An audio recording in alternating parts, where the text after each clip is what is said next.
Hey guys, welcome back to my channel. This is part 2 of the Scott Peterson Habeas Order series from November of 2025. Now, trust me, this is where things get really interesting. This is about the second order by Judge Hill. So to recap, in part 1, we went over how Judge Hill reviewed Scott Peterson's petition and decided that she thought it was strong enough for the state to file a response. Now, judges typically only order a response when a petition clearly isn't frivolous and at least some of the claims appear credible enough to warrant a state reply.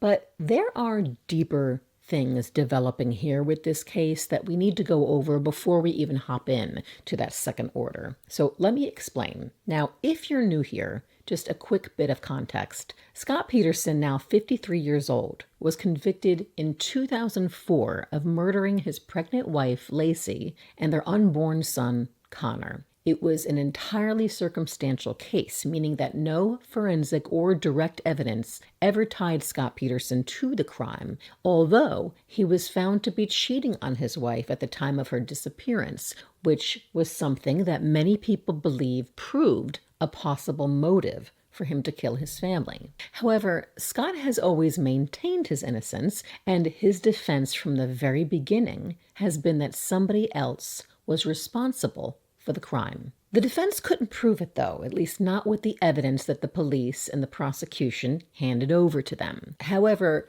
the most interesting piece of information about this case, which deepens the mystery for some, is the fact that another crime occurred across the street from the Peterson home during the same time frame that Laci disappeared. That crime was not just a small burglary either. We're talking about thousands and thousands of dollars worth of items that were stolen, plus a large safe with about $30,000 in cash, which, if you consider inflation, would be the equivalent of about $54,000 today. Now, there were multiple criminals involved in that burglary, one of whom had already been given a last warning and was facing pretty serious prison time if he was caught again. Several neighbors even reported seeing some of these individuals involved in the burglary, which were details never fully explored at trial. Why? Well, because the state insisted that the burglary occurred 2 days after Laci's disappearance. However, for the past 20 years, more and more evidence has surfaced, which the LA Innocence Project says proves the burglary truly occurred the same morning of Laci Peterson's disappearance. The LA Innocence Project has now been investigating Scott's case for nearly 2 years, and they say they believe not only that the criminals involved in the burglary had something to do with Laci's disappearance and murder, but they believe the state actually committed crimes by destroying evidence or withholding evidence which could prove someone else was responsible for Laci and Connor's murder. So this past August of 2025, the LA Innocence Project filed a massive habeas petition which laid out 14 claims, which appears to have gotten the attention from this judge. Now, the judge ordered the state to reply to the habeas, and a few weeks ago, in response to the judge ordering a reply,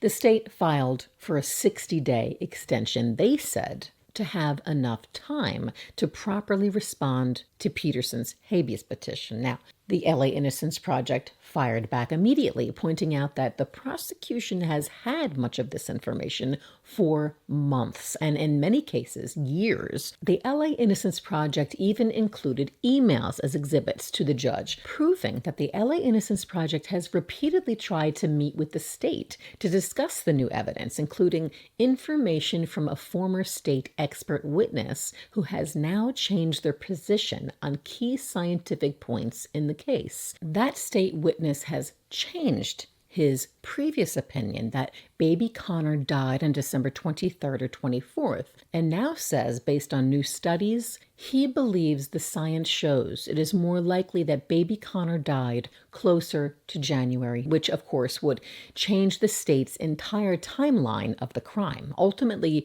proving Scott could not possibly have been involved with his wife's murder. However, despite the LA Innocence Project's requests to meet, the state kept declining these meetings, shifting away from the scientific claims mentioned, insisting they needed to know the names of sealed witnesses' identities, mentioned much later in the petition, even though those sealed names only represent about 3% of the entire petition. Currently, some of those witnesses are unknown, but now coming forward with information that seemingly proves the burglary truly occurred the same morning that Laci disappeared, and that some of the associates of those had been bragging about knowing the truth, that Laci confronted the burglars and she was subsequently abducted and murdered. And because the news and police kept reporting where Scott Peterson had been the day that she disappeared, they knew where to dump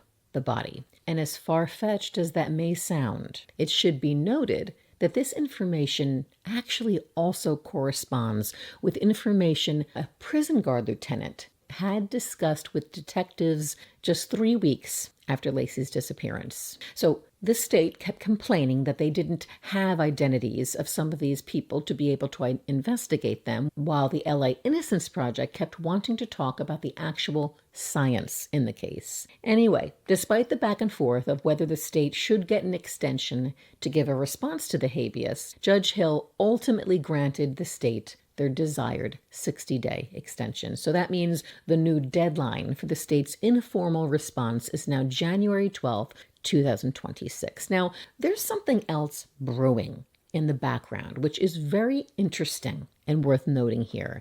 Now, I dug into these emails back and forth between the state and the LA Innocence Project, and in that correspondence, there were two things that stood out to me that I wanted to share with all of you. And the first one is that, number one, the LAIP informed the state that in October, their Governor Newsom, signed a new law, AB 1036, which would apparently now entitle Peterson to a number of the pieces of evidence that Judge Hill denied last year in her discovery ruling, meaning what was previously out of reach is about to become accessible under that new law. So the court must now order the defense to receive all discovery they would have been entitled to if the case were being tried today. This means access is no longer limited to what the prosecution or police had at the time of the original trial. It now includes any discoverable material under the current law, even if it wasn't discoverable back then. So this is a massive win for the Peterson team, and it could give them the type of access they need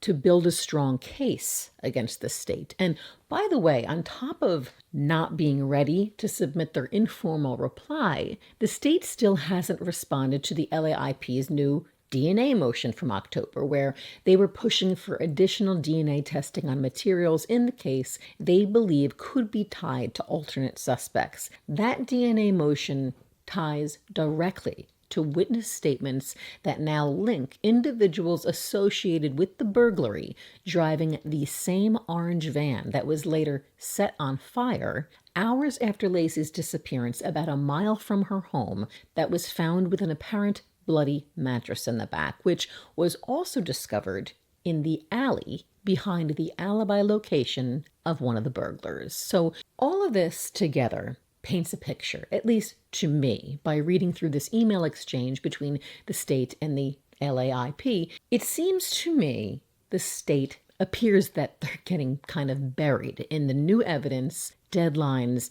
and new legal obligations. So to me, it just shows how drawn out this whole thing is going to be. This is going to take quite some time to go back and forth and figure out all the other evidence that now the LAIP and Scott Peterson is entitled to, and now they have to go back and investigate all of that evidence. So this case is truly getting more and more interesting by the day, and it's shocking to me that more people aren't talking about this case, which led the news cycle for such a long period of time. Now, the second thing I learned from these email exhibits that I find completely unacceptable and outrageous, and I'm not sure why more people aren't talking about this either, or why more people in Stanislaus County aren't up in arms about how disgusting this is. It was the answers to something that I had been asking on my channel, or something I'd been asking myself for months. So in these emails, the state finally clarifies that prosecutors Birgit Fladiger and Dave Harris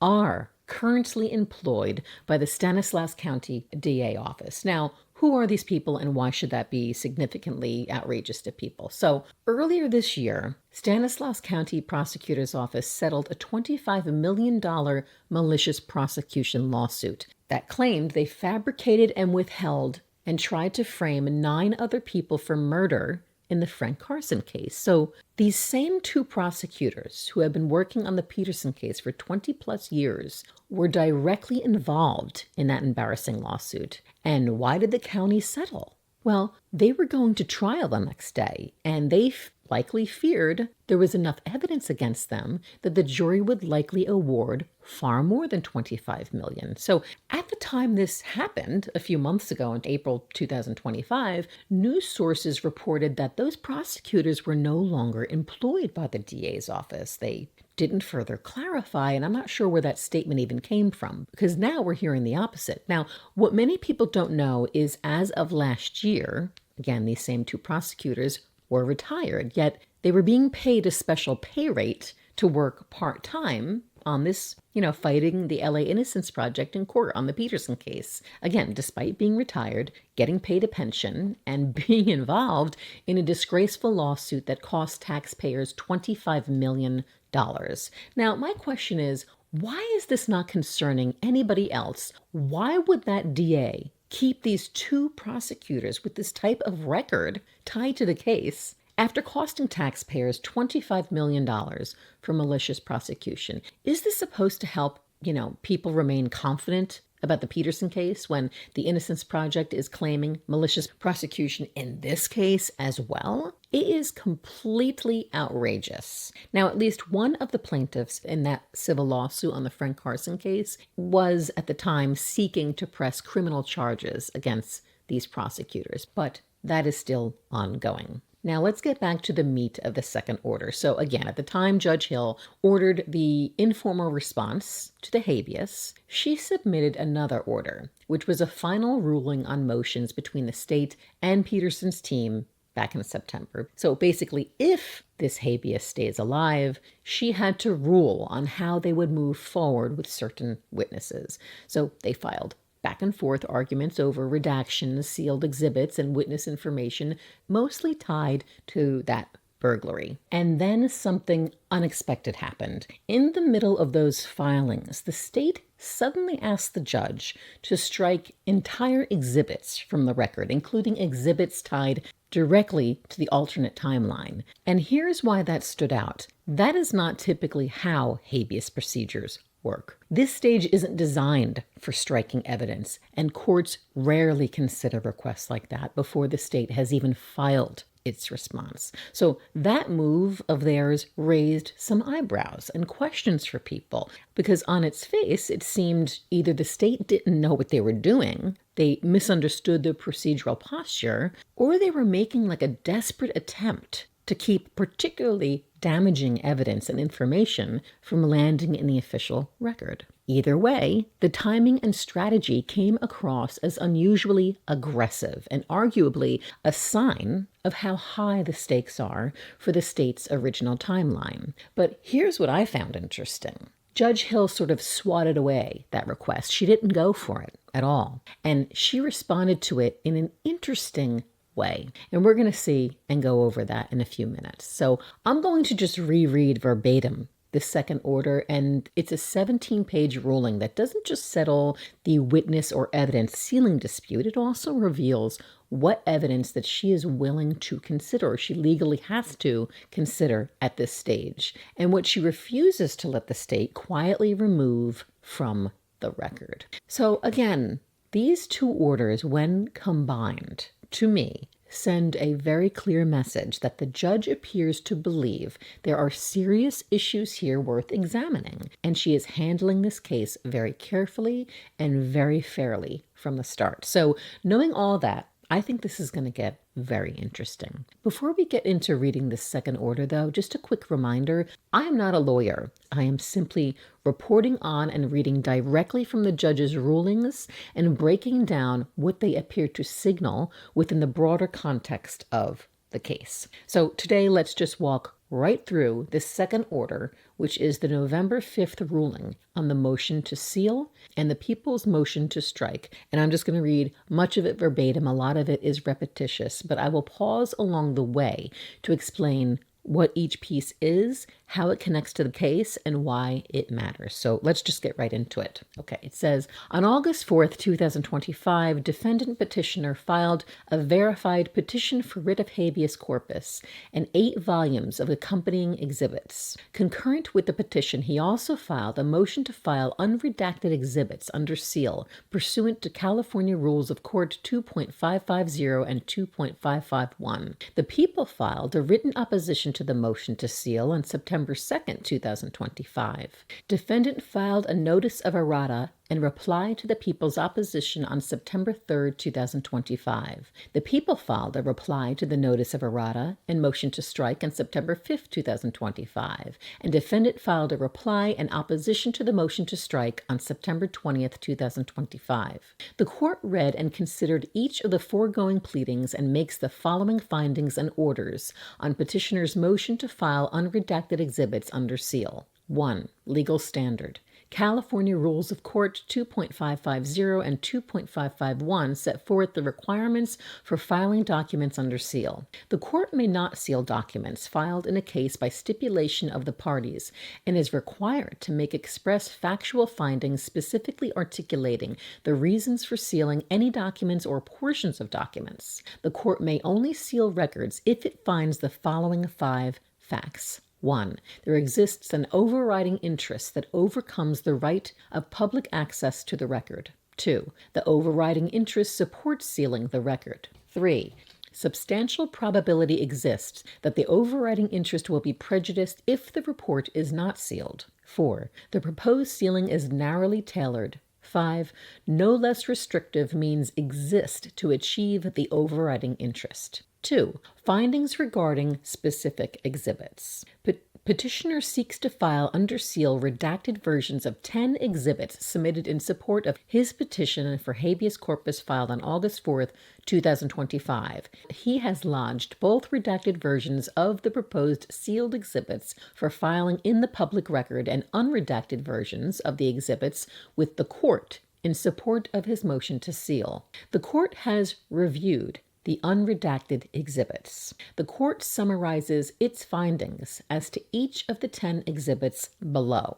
A. Exhibit 2-1, Modesto Hardcore Skinheads section. Exhibit 2 is the 23-page declaration of Danielle Leaf, the DNA case coordinator for the Los Angeles Innocence Project. The declaration generally summarizes various investigative steps taken by petitioner's counsel in its efforts to prepare the habeas corpus petition. It consists of titled subsections and numbered paragraphs. The first proposed material to be filed under seal appears in the motion entitled Modesto Hardcore Skinheads, appearing on pages 9 through 12 of the declaration. As to those pages, the court finds that there is an overriding interest in sealing the proposed redacted material that overcomes the right of public access to the record. This section of the declaration concerns information provided by an incarcerated potential habeas corpus witness who describes providing information to both law enforcement and defense investigators concerning jailhouse conversations of other prison inmates who claimed to be gang members and claimed to have information regarding the murder of Laci and Connor Peterson. In an unredacted portion of Exhibit 49, the witness avers that he is presently incarcerated in a 50-50 yard, where half the people are gang members and half are dropouts. Exhibit 49 also identifies at least one inmate housed in the witness's present yard as a member of the gang implicated in criminal activity by the information the witness includes in his declaration. The witness has an overriding interest in protecting his identity from the public because it is well known that various prison gangs engage in acts of retaliation against inmates who identify gang members involved in crime or cooperate with law enforcement. And then she cites case law. See example, People versus Merriman in 2014. His prison status on a prison housing unit with inmates who are gang members, including at least one member of the gang about whom he provided information, would pose an unreasonable risk to his safety if his identity is made known to the public. That overriding interest supports sealing the record. The court finds that the unusually high public profile of this case creates a substantial probability that the witness's interest in protecting his physical safety and avoiding potential retaliation by gang members will be prejudiced if this record is not sealed. The redactions proposed to this section of the declaration are narrowly tailored. They are limited to the name of the witness, the names of the inmates to whom that witness spoke, photographs of those inmates, and the names of various family members of the inmates discovered in public record searches whose connections to the inmates would tend to reveal their identities. Revealing these identities of the inmates to whom the witnesses spoke would necessarily tend to reveal the identity of the witness. The court finds that the proposed sealing is narrowly tailored to the protection of the witness's overriding interest and that no less restrictive means exist to achieve that interest. The court grants the request to seal the materials as requested in the Lodge proposed public filings appearing on pages 9 through 12. So, as you can see, Judge Hill agreed with the Peterson team on that one because there's plenty of case law on it, so she is following through with that. Now, number 2, section with proposed redaction to title PP 13 through 14. The title of this section is the name of a potential witness who allegedly overheard other people discussing the Medina burglary in late December 2002 or January 2003. The witness executed a declaration, which is Exhibit 4, naming some of the participants overheard and alleging that they admitted that Laci Peterson interrupted the Medina burglary. Exhibit 4 does not allege that the witness overheard any person admit to harming Laci Peterson, only telling her to, quote, go home, end quote, when she allegedly confronted them about the burglary. The witness does not allege any personal knowledge of the Medina burglary. In the declaration, this witness does not express any fear about coming forward, about retaliation by law enforcement, or about retaliation by any of the individuals discussed in Exhibit 4. Petitioner's motion asserts the following overriding interest in sealing this material. 1. Some of the witnesses who have come forward with information about how events unfolded in this case express their fear about having their names made public or concerns for their safety. 2. Some of the witnesses may be needed for an evidentiary hearing. 3. The exhibits contain the names of possible suspects. 4. It is in the overriding interest of justice for the identities of third-party culpability witnesses and suspects to be sealed, because unsealing identities of witnesses and suspects can compromise the integrity of the investigation given the high-profile nature of the case. As noted, Reason 1 does not apply to this witness. In fact, the fact that a witness may testify at an evidentiary hearing if the court makes an order to show cause is not by itself a reason to seal the witness's identity. Petitioner's motion acknowledges that the identity of witnesses is generally not subject to sealing, end quote. While the case is unusually high profile, petitioner's motion contains no allegation that his counsel or their investigative staff has made any effort to contact the witnesses overheard by the declarant of Exhibit 4, or that any revelation of their identities would impact their willingness to be interviewed or called as witnesses. There is no allegation of how revealing the identities of the persons overheard in the discussion could possibly lead to the destruction of any potential available physical or documentary evidence, and that possibility seems remote given the witness's delay in coming forward and the age of the case. Much of the proposed redacted material in this exhibit consists of materials located by open-source internet searches that is otherwise publicly available. The court does not find that the petitioner has presented an overriding interest in sealing this portion of Exhibit 2. The motion to seal the material redacted from page 13, line 1 to page 14, line 18 is denied. So you can see that she denied that one. The next section is called Orange CalTrans Van section. Now, I'm just going to explain. This section of the habeas focused on what's become one of the most disturbing, overlooked pieces of physical evidence in the Peterson case, and it is the burned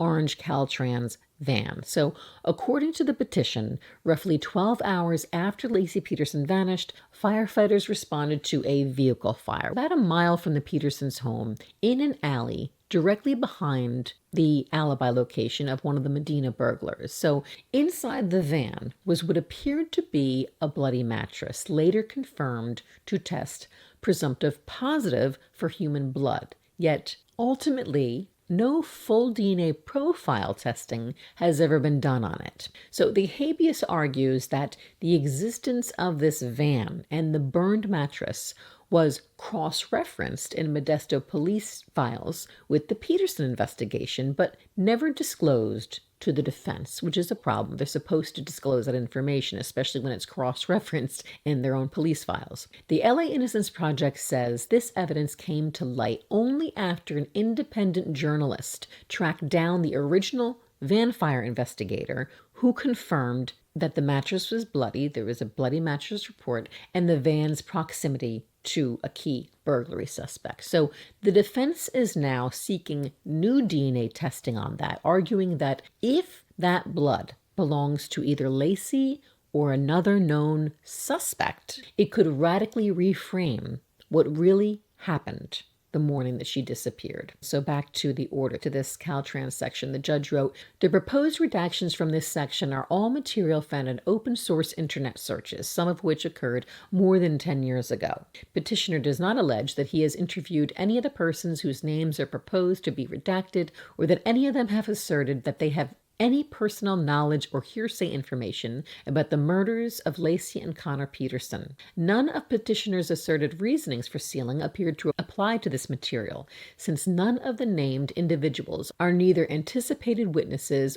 nor third-party culpability suspects. The motion to seal the material redacted in this section of Exhibit 2 is denied." Now, this next section is called America's Most Wanted Tip section. This section of the habeas highlights a tip originally submitted to America's Most Wanted, which was a TV program, shortly after Laci Peterson's disappearance. So the tip came from a viewer who claimed to have information regarding the murder of Laci and Connor Peterson around Christmas Eve of 2002. The Los Angeles Innocence Project argues that this tip, which was logged, referenced in police correspondence, and publicly reported in an article, was never fully investigated by law enforcement. According to the habeas, neither the Modesto Police Department nor the District Attorney's Office followed up on the identities mentioned in that tip, even though some of the same names later surfaced in jailhouse statements and declarations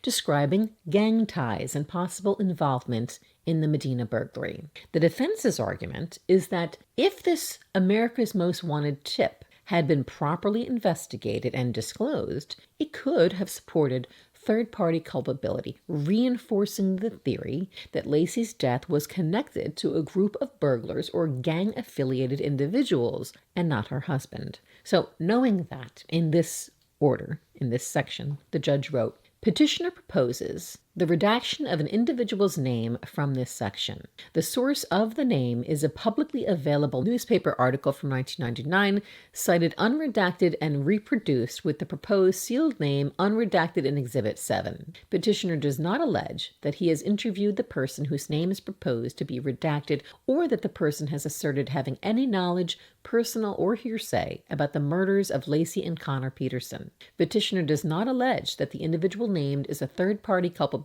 suspect. None of petitioner's asserted reasons for sealing apply to this information. The request to seal the material in this portion of Exhibit 2 is denied." Now on to the next section, the Croton Watch. Now, Deanna Renfro and the Croton Watch is an interesting part of this case. This section centers on a potentially explosive lead involving Deanna Renfro, a known associate of one of the Medina burglars. According to the habeas petition, less than a week after Laci Peterson disappeared, Deanna Renfro pawned a woman's Croton wristwatch that closely matched the description of the one that Laci was reportedly wearing when she vanished. The pawn shop was located only about a mile from the Peterson home, and it was the only Croton watch that was pawned within the past 6 months. So it is a rare type watch. The Los Angeles Innocence Project argues that this watch should have been treated as possible physical evidence linking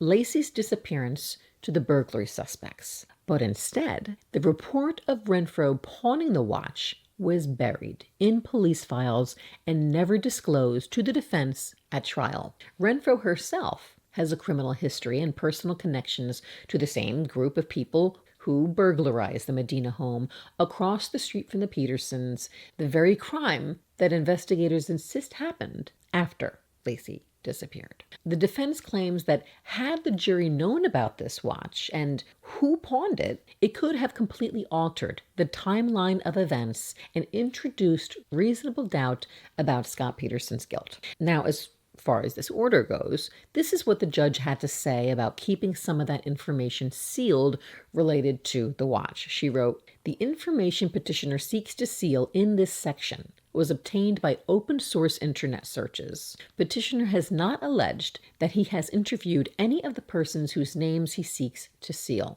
He has not identified any of them as third-party suspects or witnesses to any material information related to the murders of Laci and Connor Peterson. Some of the proposed material obtained by open source internet search is over a decade old. None of petitioner's asserted overriding interest for sealing applied to this material. The request to seal the material in this portion of Exhibit 2 is denied." Okay, so on to the Tenbrink and Cousins section. Okay, so this section centers on Lieutenant Aponte's 2003 report about a recorded prison phone call that was never turned over to the defense. So according to the petition, this Lieutenant Aponte, a corrections lieutenant at Norco, was alerted by a dorm officer to a monitored call between inmate Sean Tenbrink and his brother Adam Tenbrink, both known associates with burglars Stephen Todd and Glenn Pierce, the same burglars who burglarized the residence across from the Peterson home on December 24th, the same day that Laci went missing. In that 3 to 4 minute phone call, Adam mentioned that the pregnant woman happened to walk up while Stephen Todd was doing the burglary and that Todd made some kind of a verbal threat to Laci. Now, Lieutenant Aponte, when he listened to this recording, he made a cassette copy and repeatedly called the Modesto Police Department tip line to report this. He later stated that he believed he spoke with a male MPD detective. Grogan sounds familiar is what he said, and he turned either the recording or its contents over to that detective. So the petition alleges that the Modesto Police Department purposefully suppressed or destroyed the 2003 investigation reports tied to Aponte's calls, the original IMARS recording and Aponte's duplicative cassette, and interviews MPD conducted with Sean Tenbrink. Following the tip, Aponte later said that the detective asked that Sean's calls be monitored more closely, implying that MPD took the lead but never disclosed those follow-up materials to the defense. So notably, Detective Grogan never denied speaking with Aponte, monitoring those calls by Tenbrink, or hearing a recording between Sean Tenbrink and his mother. The habeas petition emphasizes that this evidence, surfacing only because Lieutenant Aponte came forward around the time of the 2004 verdict, supports the claim that Laci Peterson was alive after Scott left and may have confronted the burglars, directly contradicting the state's theory of homicide timing and showing a pattern of evidence suppression by MPD. So understanding that, the judge wrote about keeping some of these sealed, quote, with the exception of the material in paragraph 112. The information petitioner seeks to seal in this section was obtained by either open source or paid background check searches. The exhibit cites unredacted to a court case with a publicly accessible written opinion naming all of the individuals whose identity he seeks to seal. Petitioner has not alleged that he has interviewed any of the persons whose names he seeks to seal. He has not identified any of them as third-party suspects suspects or witnesses to any material information related to the murders of Laci and Connor Peterson. Paragraph 112 alleges that one of the individuals discussed the Laci Peterson case on a recorded jail call in May of 2003 and references Bates material allegedly contained in Exhibit 2A. The court reviewed the entirety of Exhibit 2A and was unable to locate the Bates pages referenced or any narrative description of the phone call describing what aspect of the Peterson case was discussed. Some of the proposed material obtained by open source internet search is over a decade old. None of petitioners asserted overriding interest for sealing apply to this material. The request to seal the material in this portion of Exhibit 2 is denied. Okay, so on to the next section, B. Exhibit 2E. The motion seeks to redact a printout of material obtained by use of a social media networking site more than a decade ago. Of the names that appear on the exhibit, only 2 have been alleged to have any connection to the defense investigation. One is a person who allegedly spoke to James Romano, who claimed to have information about Laci Peterson's missing Croton watch, and who is named unredacted in Exhibit 24. Another is a person named in other unredacted defense declarations as having been potentially involved in the Medina burglary. Petitioner has not alleged that either of them has expressed any fear of coming forward or fear of retaliation of any kind. The first person is neither a third-party culpability suspect nor is the person alleged to be a percipient witness to the Medina burglary. None of petitioners asserted overriding interest for sealing apply to this material. The request to seal the material in this portion of Exhibit 2E is denied. C. Exhibit 4. As described above, this item is a witness declaration from a person who is neither alleged to be a third-party culpability suspect nor a recipient witness to the burglary. The witness asserts having overheard a conversation between other individuals admitting involvement in the Medina burglary and encountering Laci Peterson. The witness asserts no fear of retaliation, and the declaration indicates that they no longer live in California. Petitioner's motion contains no allegation that his counsel or the investigative staff has made any effort to contact the witness overheard by the declarant in Exhibit 4, or that any revelation of their identities would impact their willingness to be interviewed or called as witnesses. There is no allegation of how revealing the identities of the persons overheard in the discussion could possibly lead to the destruction of any potentially available physical or documentary evidence, and that possibility seems remote given the witness's delay in coming forward and the age of the case. Much of the proposed redacted material in this exhibit consists of materials located by open source internet searches that is otherwise publicly available. The court does not find that the petitioner has presented an overriding interest in sealing the proposed redacted portions of Exhibit 4. Now, D. Exhibit 30. Petitioner seeks to seal the identity of a witness who claims to have seen Laci Peterson walking her dog after 10:30 a.m. on December 24th of 2002. The witness alleges no fear of coming forward and no fear of retaliation by anyone. The declaration does not name any third-party culpability suspect or witness. None of petitioners' asserted overriding interest for sealing apply to this material. The request to seal the proposed redacted material in Exhibit 30 is denied. Exhibit 31. Petitioner seeks to seal the name of a person identified by other declarations as an alleged third-party culpability suspect or accomplice, whose other witnesses claim assisted in the Medina burglary. In both the unredacted portion of the declaration and in an interview summarized in the declaration of defense investigator Jason DeWitt, the witness denies participation in the Medina burglary, but disputes the prosecution's timeline of the burglary. The witness alleges fear of retaliation by the Modesto Police Department for providing potentially exculpatory information. Defense investigator Jason DeWitt's declaration describes interviewing the witness. DeWitt states that the witness also expressed fear of the Tenbrink family. Now remember, those are the brothers who made that jailhouse phone call back and forth about Laci, potentially catching the burglars and yelling at them. Anyway, back to this. Even if the witnesses' expressed fears are not well-founded, they provide an evidentiary basis for petitioner's assertion that revelation of the witness's identity might compromise petitioner's eventual ability to produce the witness in court should an order to show cause be granted. The court finds that petitioner has demonstrated an overriding interest in sealing the name and signature of the witness that outweighs the public's right of access to the record. The overriding interest supports sealing the record. A substantial probability exists that petitioner's overriding interest in being able to produce the witness will be prejudiced if the material is not sealed. The proposed sealing is narrowly tailored, and no less restrictive means exist to achieving the overriding interest. The court grants petitioner's motion to seal the redacted portions of Exhibit 31. So as you can see right there,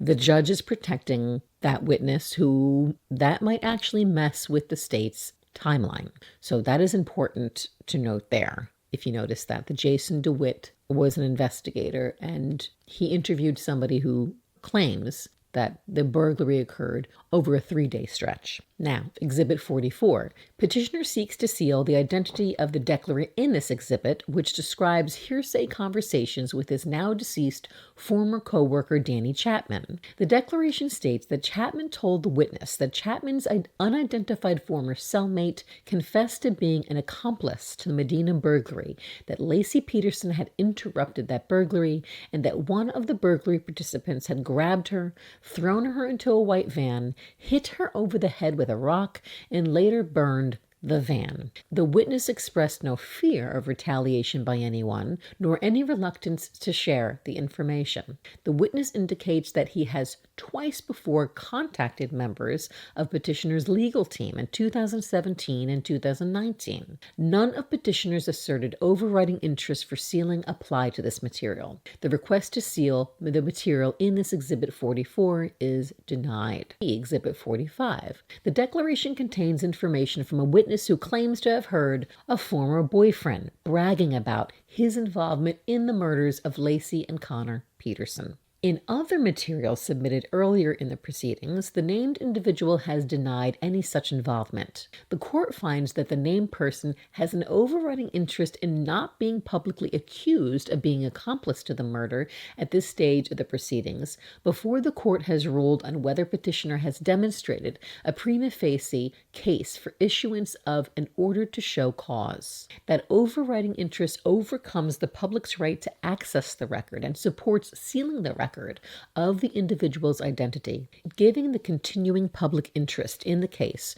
there is a substantial probability that the witness's interest will be prejudiced if the record is not sealed. The proposed redaction is narrowly tailored, seeking to seal the name of the accused individual and the name of the declarant, which might tend to identify the person accused. No less restrictive means exist to protect the overriding interest. The court grants petitioner's motion to seal the redacted portions of Exhibit 45. Now, for these next few ones, it's essentially her repeating the same thing of these few exhibits. So I'm just going to read this, and then we're going to move on to the next part. H, Exhibit 46. This declaration contains information from a person who claims to have heard a person discussing being an accomplice in the Medina burglary and murders of Laci and Connor Peterson. In other materials submitted earlier in the proceedings, the named individual has denied any such involvement. The court finds that the named person has an overriding interest in not being publicly accused of being an accomplice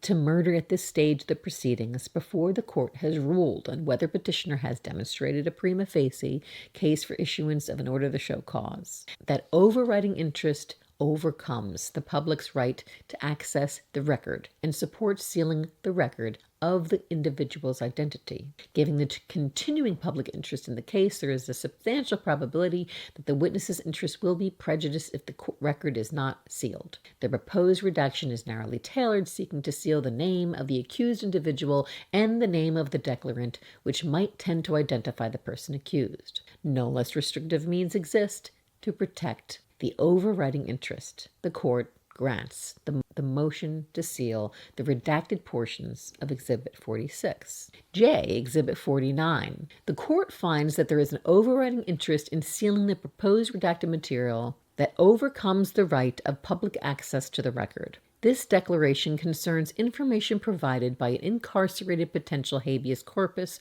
witness who describes providing information to both law enforcement and defense investigators concerning jailhouse conversations of other prison inmates who claim to be gang members and claim to have information regarding the murder of Laci and Connor Peterson. In an unredacted portion of Exhibit 49, the witness avers that he is presently incarcerated in a 50-50 yard where half the people are gang members and half are dropouts. Exhibit 49 also identifies at least one inmate housed on the witness's present yard as a member of the gang implicated in criminal activity by information the witness includes in his declaration. The witness has an overriding interest in protecting his identity from public disclosure because it is well known that various prison gangs engage in acts of retaliation against inmates who identify gang members involved in crime or cooperate with law enforcement. See the People versus Merriman. His present status in a housing unit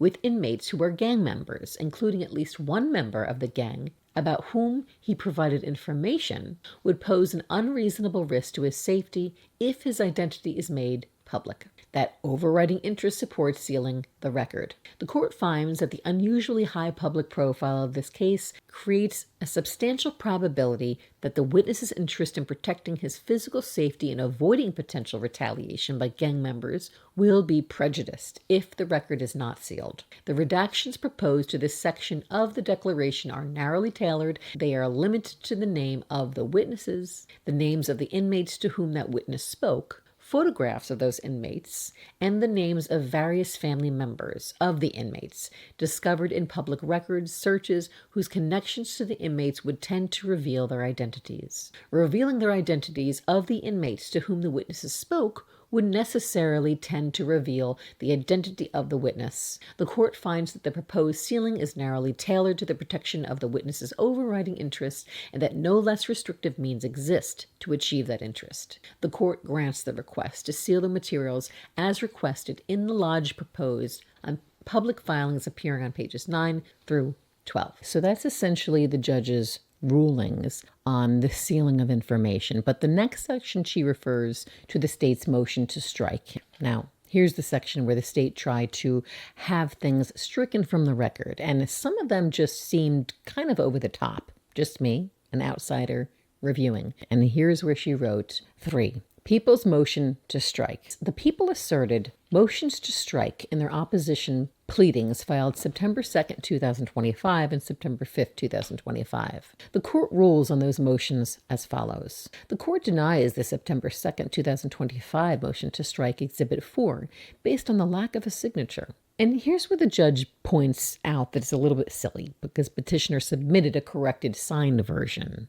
of the exhibit in his notice of errata. Now, here's the interesting part and what I was explaining earlier about how the state is either not knowing what they're doing or they're grasping at straws. So they asked to get exhibits 43, 46, 47, and Peterson's pro se exhibits H1, H2, H3, H4, and I1 stricken. Now, why are they asking to get those stricken? Well, to me, if you ask me, it seems the most obvious reason for at least most of those being stricken is that they kind of mess with the state's entire timeline of the case and obviously go deeper into this alternate suspect theory. And let me explain. So Exhibit 43. Exhibit 43 was Jason DeWitt's declaration. He was a private investigator who interviewed witnesses in connection with the burglary, who only addressed some witnesses by their initials because they were concerned about retaliation of the Modesto Police Department and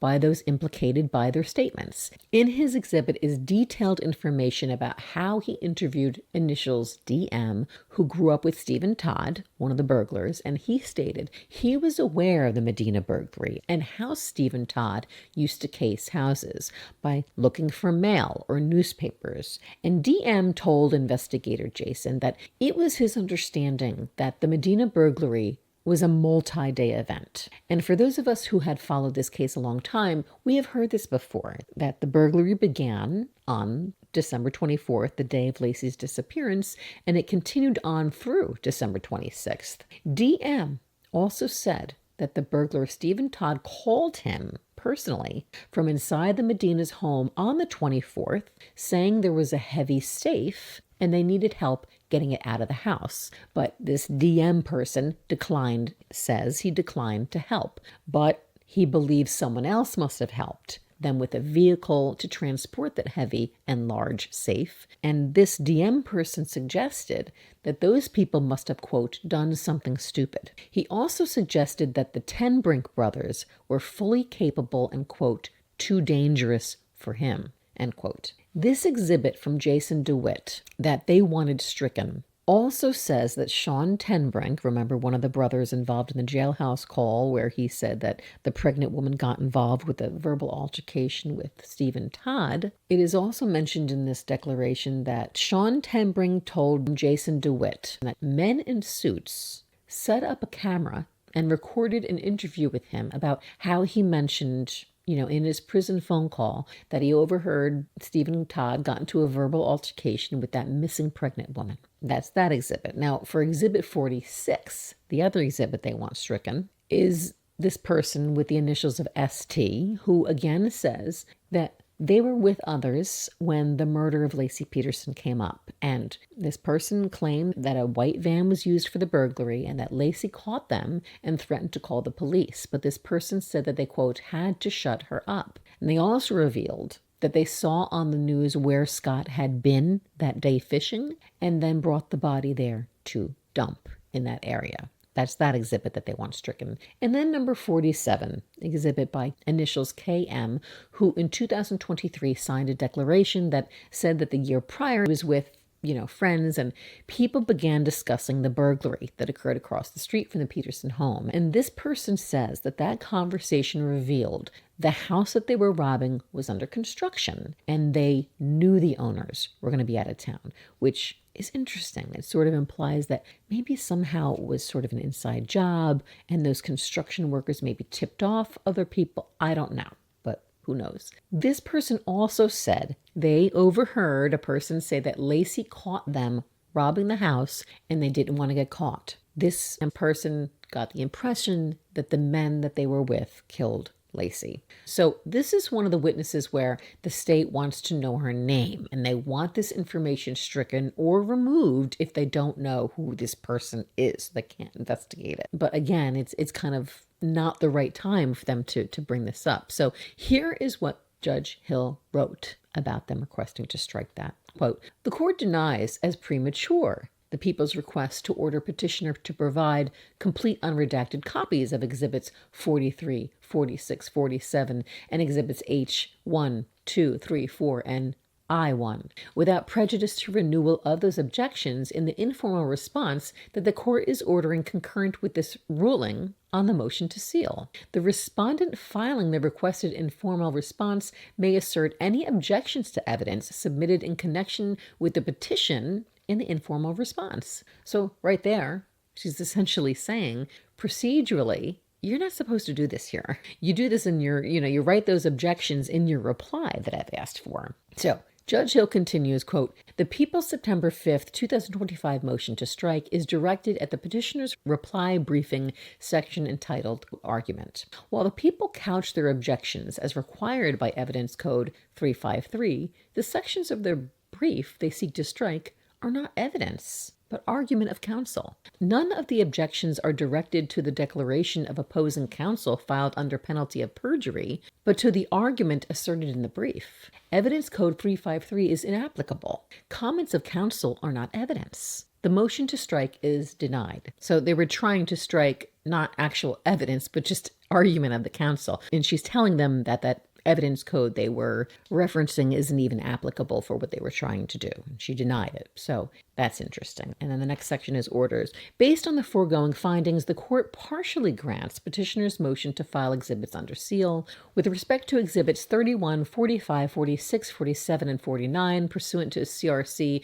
2.551E1, the court orders the lodged unredacted exhibits filed under seal. The sealed exhibits may only be accessed by the court. The parties are prohibited from disclosing the sealed contents of these exhibits in any subsequent public filing pursuant to CRC 2.551. So she's saying that's under seal with the court, and they cannot be made public. So she's protecting those. Based on the court's partial denial of petitioner's request to file Exhibit 2 under seal, within 10 days of this order, petitioner is directed to either notify the court that the lodged unredacted Exhibit 2 may be filed unsealed, or submit a new redacted public version of Exhibit 2, redacting only those portions of the exhibit ordered sealed by the court pursuant to California Rule of Court 2.551b. 6. Upon timely receipt of a redacted version of Exhibit 2 for public filing complying with this order,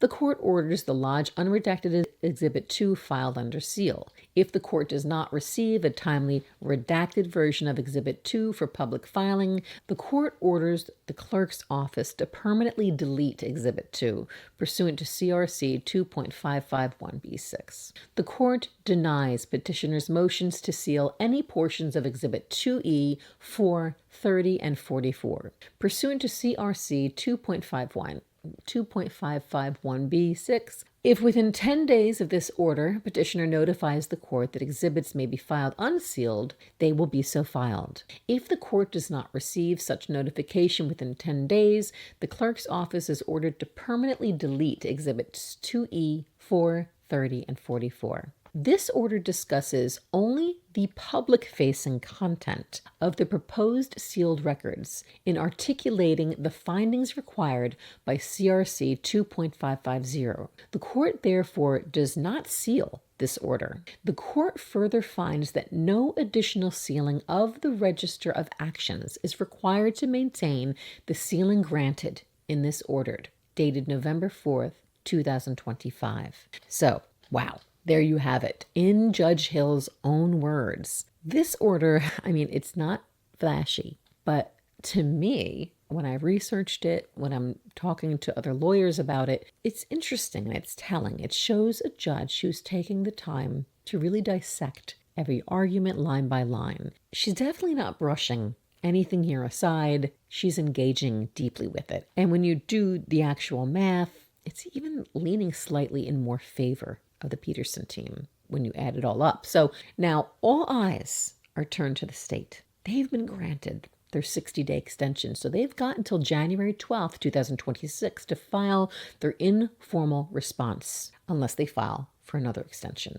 Now, once that is in, the Peterson's team will have 15 days to reply to that. But until then, we are waiting. Now, it should be interesting to see how they even reply to these 14 claims. Now, remember, if you have followed me in the previous videos, I'll post them down below where we go over this habeas. I don't know how they even explain some of these claims, especially the claims of the Brady violations and the Youngblood violations, the destruction of evidence. I don't know how you explain that and get away from that as the state. The LAIP seems to imply that perhaps their claim is going to be that the Stanislaus County Prosecutor's Office or the Modesto Police Department didn't have a Brady policy in place at the time, which I don't know if that's a way for them to be protecting themselves later on. I don't know. But it should be very interesting to see how they explain themselves on that one. But anyway, as we wait, I'm going to resume my Peterson Declaration series where we're going over Scott Peterson's own statements about his case. And that's going to return next week. So we'll pick up right where we left off and continue posting those installments as this new legal battle unfolds in real time. So if you haven't watched part 1 yet, I'll link that down below. It lays out how these two orders all fit together and why they matter so much in this case. But before we wrap up, I want to hear from you. What do you make of this ruling? Do you think this level of engagement means anything? Does it show anything significant about Peterson's claims? Or do you just think she's being very thorough and very careful before just ultimately denying everything? And if this case is to move on to an evidentiary hearing, do you believe it could actually change the outcome of this after all these years? Drop your thoughts in the comment section down below. If you've gotten any use out of this video, please take a second to subscribe so we don't lose each other. It costs nothing, and it would mean so much to me to have your support along the way. And as always, thank you so much for watching. Be careful out there.